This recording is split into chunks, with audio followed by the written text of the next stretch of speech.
जय हिंद सभी को।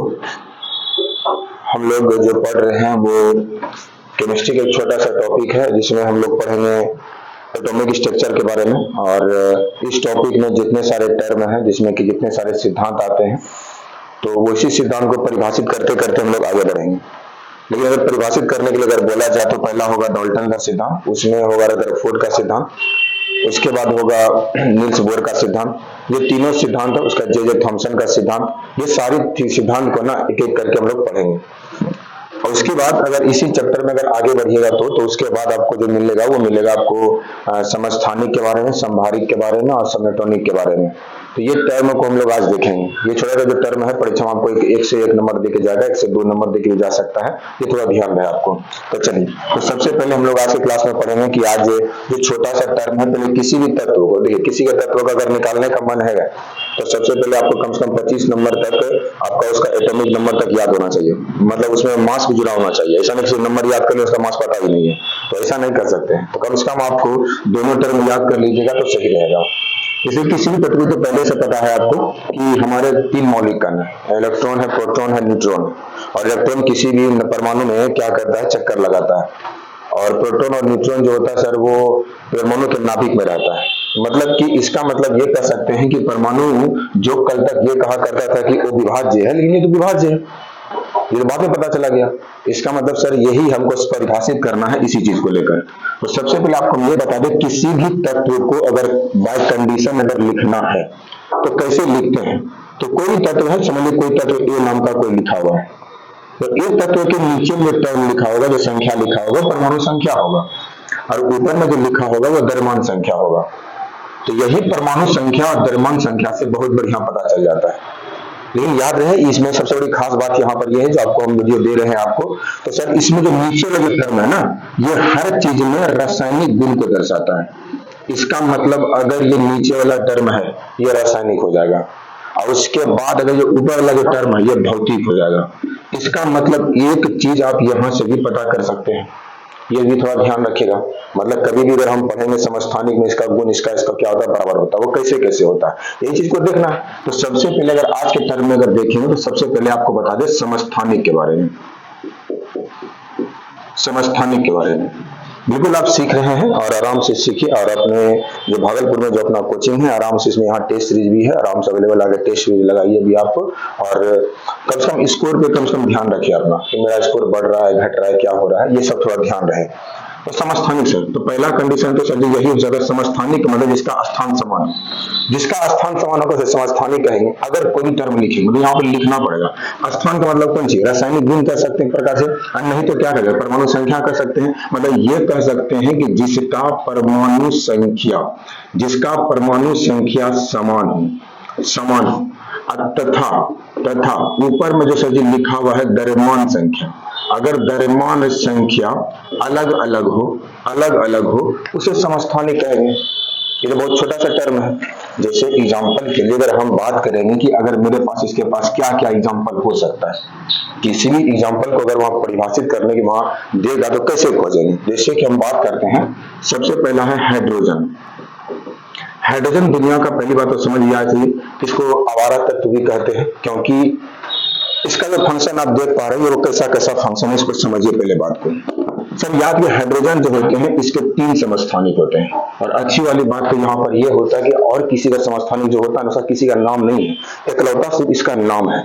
इसका मतलब हाइड्रोजन अगर यहाँ पे लिखे, ये H है, फिर ये H है, फिर ये H है, आपको सिर्फ और हमको जो सिर्फ दिखाया गया है आवर्त सारणी में, सिर्फ किसी एक को देखकर आप संतुष्ट कर दें। मतलब अगर परमाणु संख्या नीचे में अगर ये लिखे तो ये परमाणु संख्या है, ये भी परमाणु संख्या, ये भी परमाणु संख्या है। लेकिन ऊपर में जो लिखे हैं ना वो द्रव्यमान संख्या लिखे, ये 1 हो गया, ये 2 हो गया, ये 3 हो गया। लेकिन सभी का जो मान है, मतलब है दोनों का सबका अलग अलग इस्तेमाल भी करते हैं।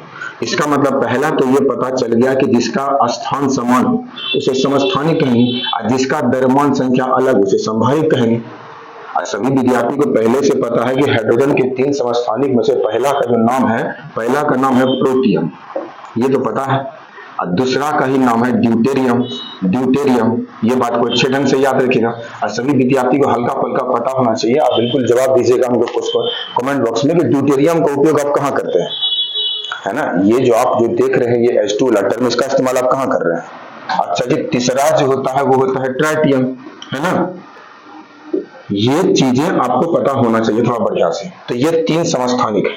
तीन समस्थानिक में से जो सेकंड वाला से जो टर्म है, इसका इस्तेमाल D2O, कैसे इसको D2O कहते हैं, ड्यूटेरियम ऑक्साइड भारी जल कहते हैं। तो पहले बात तो आप हमको ये भी बता सकते हैं कि भारी जल का जो है ना पूरा परमाणु जो भार अगर बोलेंगे निकालने के लिए कितना होगा। अब आप ही देखिए थोड़ा सा, हाइड्रोजन से बना है, ये सेकंड टर्म का बना है, 2 हुआ, और ऑक्सीजन का होता है 16, पता है ना। तो 16 2 कितना हो गया, 18 हो गया। तो यहाँ पे सर जी, यहाँ पे ये कह सकते हैं कि इसका 18 हो गया, लेकिन है कब 2 मतलब कह सकते हैं, जैसे एग्जांपल के लिए 2 टर्म है, जैसे एक होता है हाइड्रोजन, जैसे कहेंगे H2O, ये हो गया साधारण जल, ये हुआ साधारण जल। साधारण जल का अगर हमको भार निकालने का मन है तो कैसे निकालेंगे? तो ऑक्सीजन का 8 8 16 होता है, तो 16 ऊपर लगा जो आ जाता है 16, और हाइड्रोजन का 1 मतलब 2 कितना हो गया 18, लेकिन यहाँ इसका तो 2 है ना। तो यहाँ का 16 है तो 2 को है, 16 2 कितना 18, और फिर से कितना हुआ 2 कितना हो गया 20। तो भारी जल का परमाणु भार कितना होता है 20 होता है। तो ये सब भार या किसी एग्जाम्पल में सीधे क्वेश्चन पूछ लेता है कि C6H12O6 का भार निकाल के बताइए, ये NaCl का भार निकाल के दिखाइए। तो मतलब भैया जब तक आपको द्रव्यमान संख्या याद ही नहीं तो कैसे निकालिएगा। वही बात यहाँ भी है। तो किसी भी चीज में अगर इस्तेमाल करना है तो ऐसा कर सकते हैं। इसमें सभी विद्यार्थी को ये भी हल्का पता है कि सर कि ट्राइटियम जो होता है सर जी वो रेडियो सक्रिय पदार्थ होता है। रेडियो सक्रिय पदार्थ होता है, ये भी आपको अच्छे ढंग से याद रहे। रेडियो सक्रिय पदार्थ में क्या क्या फंक्शन होता है वो बहुत जल्दी हम लोग दोबारा पढ़ लेंगे। एग्जाम्पल के लिए अब हमको ये बताइए, अगर हम ये आपके सामने पहला एग्जांपल दिए, अगर दूसरा एग्जांपल अगर देना चाहें देखिए वो गलत है कि सही है। जैसे एग्जांपल के लिए ये यूरेनियम है, हमको बहुत बढ़िया से पता है कि 92 है, और इसके बाद यहाँ पे लिख दिए हैं 235, और यहाँ पे वो और लिख दिए यूरेनियम, और यहाँ लिख दिए 238, और ये भी है 92। तो अब बताइए ये वाला जो एग्जाम्पल क्या इसका सूट करेगा? बिल्कुल करेगा। देखिए ना नीचे में परमाणु संख्या क्या है, समान है, लेकिन ऊपर का जो द्रव्यमान संख्या वो दोनों अलग अलग है। और जिसका द्रव्यमान संख्या दोनों अलग अलग हो जाएगा वो क्या कहलाएगा, समस्थानिक कहलाएगा। यही चीज को देखना है। इसके अलावे हम लोग के पास बहुत सारे समस्थानिक ऐसे होते हैं, जैसे इसका बताइए 235 का यूरेनियम 235 का प्रयोग कहाँ कहाँ करते हैं। मतलब बहुत सारा समस्थानिक है जो हम सीधे इसका अप्लाई करते हैं। जैसे कि आपको बहुत बढ़िया से पता है जीवाश्म का पता लगाने में, कोबाल्ट 60 का हम लोग कैंसर का पता लगाने में, सोडियम 24 का रक्त का थक्का पता करने में। तो बहुत सारा समस्थानिक ऐसा होता है जिसका इस्तेमाल होता है। ये बात को अच्छे ढंग से याद रहे। तो कुल मिलाकर ये जो आप पूरा पढ़ लिए वो समस्थानिक पढ़ लिए, लेकिन याद रहे इसमें कुछ पूछे ना पूछे हमको नहीं पता है, लेकिन कम से कम ये टर्म पक्का पूछेगा कि किसका, क्यों ये इजी है ना। ये कौन नहीं बता सकता है कि ये 1 1 है, द्रव्यमान संख्या परमाणु संख्या नीचे है तो बराबर होगा, द्रव्यमान संख्या ऊपर में तो अलग अलग होगा। इसलिए अच्छे से कम से हाँ रासायनिक गुण किसका समान होगा, भौतिक गुण किसका वो समान होगा, यही देखना है। तो चलिए सर अब हम लोग यहाँ तक में अगर कोई दिक्कत नहीं है तो हम लोग को 2 बार करेंगे, दूसरा पढ़ेंगे हम लोग समभारिक। इसका मतलब समभारिक, देखिए सर समभारिक आइसोबार, ये थोड़ा ध्यान रखिएगा। अब कुछ भी हो इसमें जो भी कुछ पढ़ना, जैसे ये क्वेश्चन का लास्ट में आप सभी विद्यार्थी इसका परमाणु भार हमको लिख के कमेंट बॉक्स में पक्का दीजिएगा कि इसका परमाणु भार कितना होगा। जो आप सोच रहे हैं ना अभी के टाइम में कि हाँ एल्युमिनियम प्लस हमको लिख के दे देगा, इलेक्ट्रॉन का संख्या निकालने दे देगा, वो सब गया। वो सीधे क्वेश्चन पूछेगा सर कि Al2O3 में इलेक्ट्रॉन की संख्या कितनी होगी, भैया निकालिए। तो ये तब तक निकाल पाइएगा जब तक ऊपर नीचे दोनों का कंडीशन याद रहेगा, है ना। आगे समझिए। अगला हम बात करते हैं समभारिक। जो काम यहाँ किया वही काम यहाँ करिए आप। मतलब कि इसका मतलब यहाँ पर यह करना, अगर निचलका वाला अगर स्थान कहलाता है, परमाणु क्रमांक कहलाता है, इसमें कुछ नहीं, इसमें क्या करना है समान द्रव्यमान संख्या करना है। तो समान अगर द्रव्यमान संख्या क्या कर दीजिए, और नीचे में से भी क्या कर दीजिए ओ समान, मतलब अलग अलग कर दीजिए इसका परमाणु क्रमांक, मतलब नीचे में अलग अलग होना चाहिए। तो नीचे में अगर परमाणु क्रमांक अगर अलग अलग हो जाएगा तो समभारिक हो जाएगा। आपके पास कोई भी एग्जांपल हो पक्का दिखाइए, मतलब पूछिए थोड़ा सा। जैसे कि हम आपसे पूछना चाहते हैं कि कार्बन के कितने समस्थानिक होते हैं, और नहीं तो कम से कम हमको उस समस्थानिक का नाम बताइए जिसका सबसे अधिक है। ये तो पहले से पता है आपको ना, ये सब क्वेश्चन है रेलवे एग्जाम के लिए बहुत इंपॉर्टेंट है। बहुत बढ़िया से पता होगा कि पोलिनियम ऐसा चीज होता है जिसका सबसे अधिक समस्थानिक है। हाँ अभी देखिए कृत्रिम रूप से बहुत चीज का खोज हुआ है, लेकिन अगर रियलिटी देखिएगा तो इसका 27 का परमाणु क्या है, मतलब समस्थानिक है। तो ये किसको पता है, लेकिन ये टर्म तो आपको पता है ना। तो थोड़ा ध्यान रखिएगा। चलिए से तो समान हो गया द्रव्यमान संख्या, वो समान हो गया परमाणु क्रमांक। एग्जाम्पल के लिए अगर हम यहाँ पे लिखना चाहें, जैसे कि हम लिखना चाहते हैं आर्गन, यहाँ पे लिखना चाहते हैं पोटासियम, और यहाँ पे लिखना चाहते हैं कैल्शियम। ये तो पता है कि भैया इसका भी 40 होता है, इसका भी 40 होता है, इसका भी 40 होता है। लेकिन क्रमांक अगर बात करें 18 18 18, याद है अभी जब हम रेडियो एक्टिव आपको पढ़ाएंगे ना, जब वहां अल्फा निकलेगा, जब बीटा निकलेगा, जब गामा निकलेगा, तो उससे भी ये दोनों क्वेश्चन बनेगा। उसके बाद क्या आपको बहुत बढ़िया से पता है कि हमारे केमिस्ट्री में एक आवर्त सारणी है। तो 2-3 प्रकार के आवर्त सारणी में लोग आए थे, उसको दिया था, जैसे कि आपने त्रिक नियम देखा होगा, उसका अष्टक नियम देखा होगा, अब फिर देखे होंगे आवर्त सारणी, अब फिर देखेंगे आधुनिक आवर्त सारणी। आधुनिक आवर्त सारणी में यही टर्म का इस्तेमाल किया गया था, परमाणु क्रमांक का। इसके अलावा जितना भी बना है, अगर मोसले साहब को अगर छोड़ दिया जाए, मेंडलीव हो, डोबिनियर हो, उसके बाद न्यूलैंड हो, है ना, जो भी बर्जीलियस हो, ये जितने सारे थे ना, वो सब इधर इधर काम किया है। लेकिन यहाँ परमाणु क्रमांक बनाने से एक इस्तेमाल हुआ है। इसका मतलब सर याद रखिएगा, ये किसका इस्तेमाल, देख लीजिए ये सब समान है ना, ये समान हो गया। देखिए ये समान है, सॉरी यहाँ पे गलत हो गया, ये आर्गन का 18 होता है, इसका 19 होता है, इसका 20 होता है। तो हमको ये समान नहीं चाहिए, हमको ये समान चाहिए। तो ऊपरला का जहां समान है, निचल का जहां अलग अलग, उसे क्या कहेंगे, संभारिक कहेंगे। ये टर्म को अच्छे ढंग से याद कर लीजिएगा। तो ये समस्थानिक हो गया और ये संभारिक हो गया, ये थोड़ा ध्यान रहे।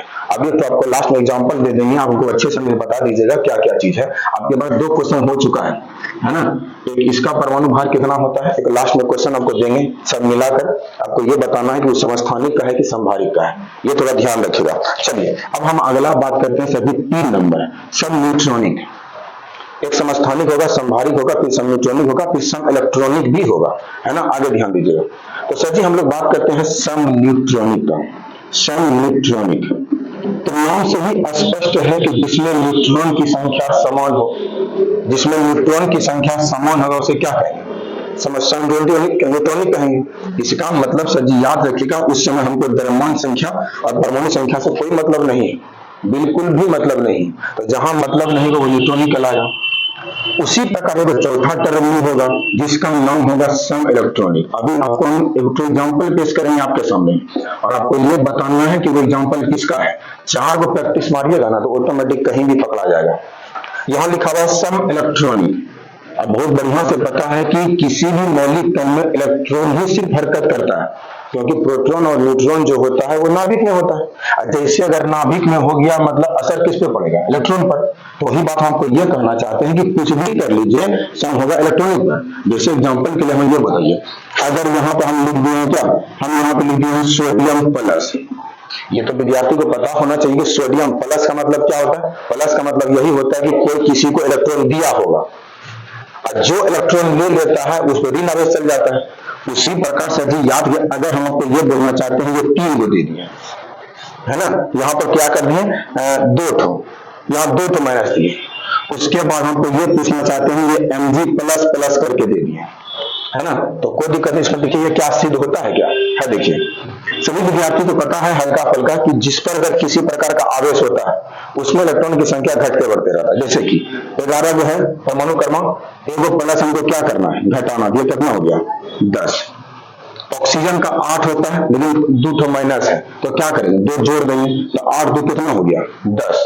मैग्नीशियम का कितना होता है 12, और 2 ठो प्लस है, क्या करेंगे 2 ठो घटा देंगे, ये कितना हो गया 10। मतलब ये तीनों लिखा हुआ एग्जाम्पल किसका है, इलेक्ट्रॉनिक का है ना। तो यहां तक में कोई दिक्कत आपको नहीं होना चाहिए। एक तो आपको हम एग्जाम्पल देते हैं, हमको बिल्कुल बता दीजिएगा कि आप ये किस चीज का एग्जाम्पल है।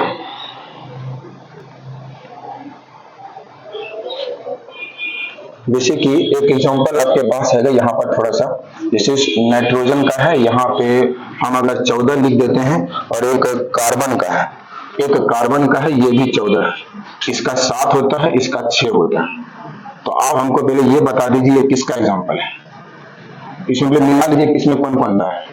पहली बात तो देखिए ये समान नहीं है, ये समान है। ये जब भार जब किसी का समान होता है उसे संभारिक कहते हैं। इसका एग्जाम्पल ये हो जाएगा। है ना। तो आपके पास जो जो टर्म है यहाँ पर बस यही छोटा सा चीज है। इसके बाद हम लोग पढ़ेंगे तभी जब इसका बारे में अच्छे से आप लोग जान जाएंगे। तो सबसे पहले आप इसका आंसर दे देंगे और एक इंसान इसका भी आंसर दे देंगे कि D2O का प्रयोग हम लोग कहाँ करते हैं, है ना। इसका जवाब अगर आपको मिल जाता है बहुत बढ़िया, कमेंट बॉक्स में दे दीजिएगा। मिलते हैं अगले वीडियो में। जय हिंद सभी को।